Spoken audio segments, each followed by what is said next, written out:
کسی اور مرد سے نکاح کرے گی، اس کو بتائے گی بھائی میری عدت پوری ہو گئی ہے، اس بات کا امکان ہے کہ وہ بچہ کسی اور مرد کے کھاتے میں ڈال دے. مرد تو نہیں دیکھ رہا کہ واقعی عدت ختم ہوئی ہے، یہ عورت جانتی ہے اور اللہ جانتا ہے. تو اس معاملے میں اللہ نے حکم دیا عورت کو کہ وہ خیانت بولے نہیں کرے. مردوں کو اللہ نے حکم دیا کہ جب بھی کسی عورت کو تم طلاق دو گے تو اس کا مال چھیننے کی تمہیں اجازت نہیں ہے.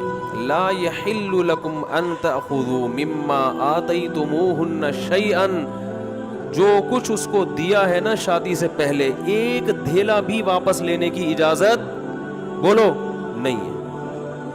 آج جہیز بھی جو وہ اپنے گھر سے لائی ہے نا وہ بھی ہتھیا لیتے ہیں، اپنے دیے ہوئے گفٹ تو واپس لیتے ہی ہیں، جو وہ اپنے گھر سے لائی ہے وہ بھی ہتھیا لیتے ہیں. یہ سارے قرآن کے احکام ہیں جس کی آج دھجیاں اڑائی جا رہی ہیں، کیونکہ ان احکام کا لوگوں کو علم ہی نہیں ہے.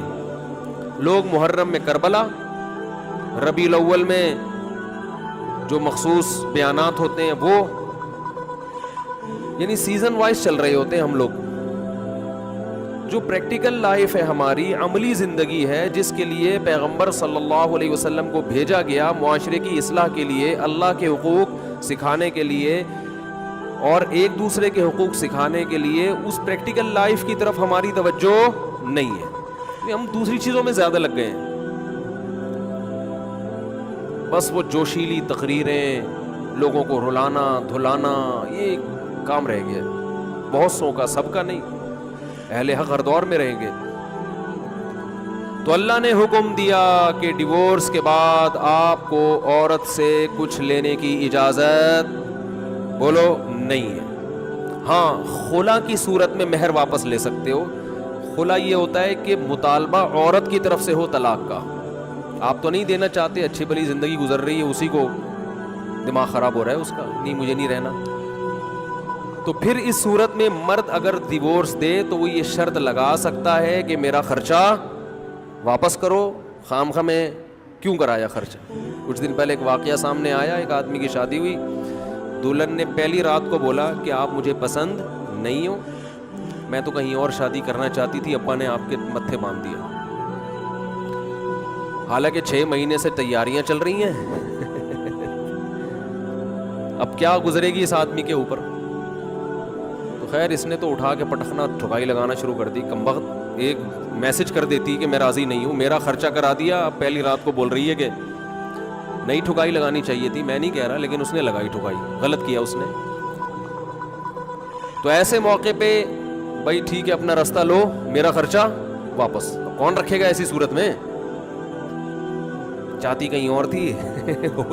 بھائی تو چاہتی تھی بھی اگر کہیں اور، تو اب بتانے کی کیا ضرورت ہے؟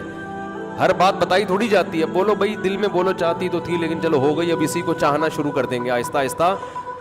گدھا بھی اگر آپ پال لینا تھوڑے دنوں میں اس سے بھی محبت ہو جاتی ہے، تو پورا 2 ہاتھ 2 پاؤں کا انسان ہے، تھوڑے دنوں میں اچھا لگنے لگے گا. یہ سوچ کے صبر کر لو. پوری رپورٹیں پیش کر رہی ہیں اس کو، پوری رپورٹ.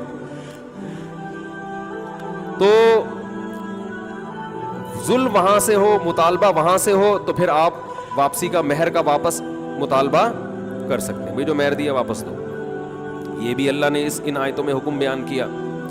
ایک حکم اللہ نے یہ بھی بیان کیا کہ اگر رخصتی سے پہلے طلاق ہو جائے تو پورا مہر نہیں دینا پڑتا بلکہ آدھا مہر دینا پڑتا ہے.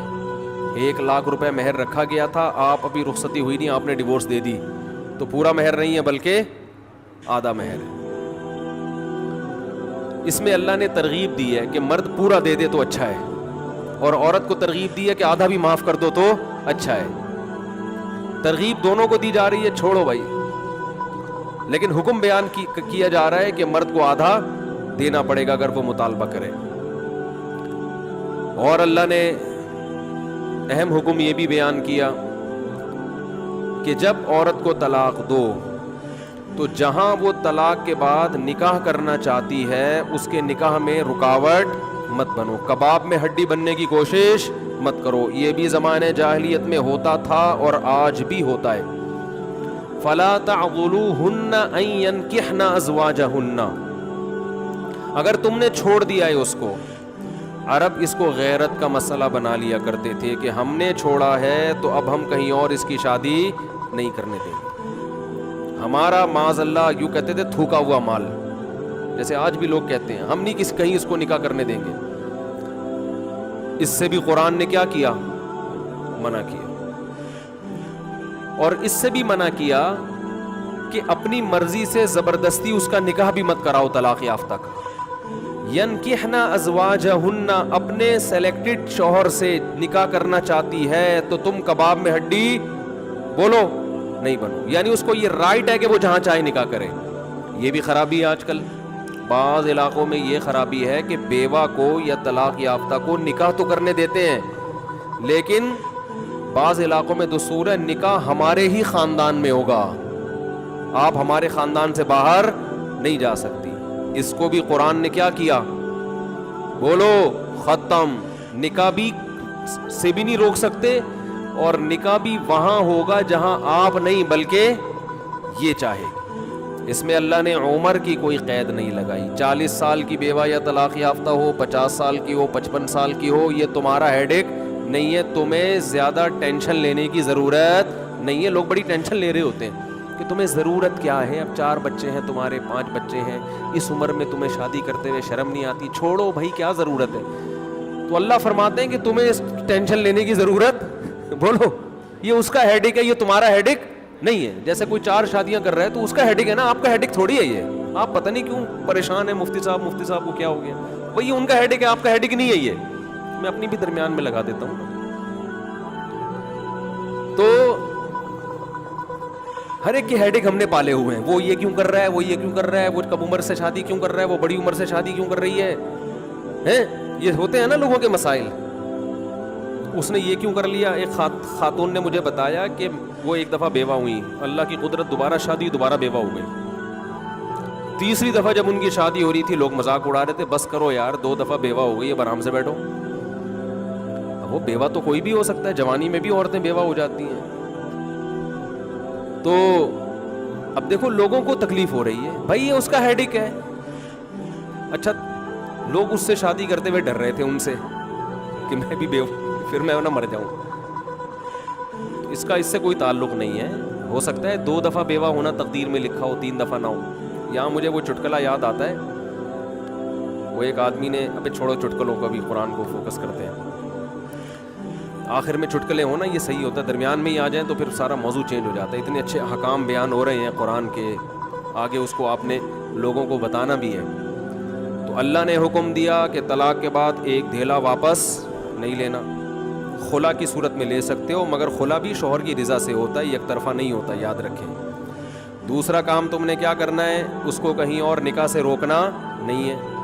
تیسرا کام یہ کرنا ہے, نکاح بھی وہاں کرنا ہے جہاں وہ چاہتی ہے. تمہاری مرضی نہیں مسلط ہوگی, اس کی مرضی چلے گی. اور اگر پرانے شوہر سے نکاح کرنا چاہے اور 2 طلاقیں ہوئی ہوں تو وہاں بھی کر سکتی ہے, کیونکہ آیت کا ایک شان نزول بھی ہے. ایک صحابی نے اپنی بہن کا نکاح کسی صحابی سے کرایا, تھوڑے دنوں میں طلاق ہو گئی. طلاق ایک تھی, عدت ختم ہوئی, نکاح ختم. اب تھوڑے دنوں کے بعد دوبارہ ان دونوں کا دل چاہنے لگا کہ ہم آپس میں کمپرومائز کر لیں. ہوتا ہے وقتی طور پر اختلافات بہت زیادہ ہوتے آتے ہیں, جب دور رہتے ہیں تو آپس میں میلان ہونے لگتا ہے. لیکن وہ جو صحابی تھے نا جن کی بہن کو طلاق ہوئی تھی, انہوں نے کہا کہ اب میں اپنی بہن کا نکاح دوبارہ اس آدمی سے بولو نہیں کروں. اور کہا کہ یا رسول اللہ, میں نے ان کی عزت کی, ان کو اپنی بہن نکاح میں دی, انہوں نے لڑائی جھگڑا کر کے طلاق دے کے میرے گھر میں بٹھا دیا اس کو, میں کیسے دوبارہ. ایک ذلت محسوس ہوتی ہے نا انسان کو.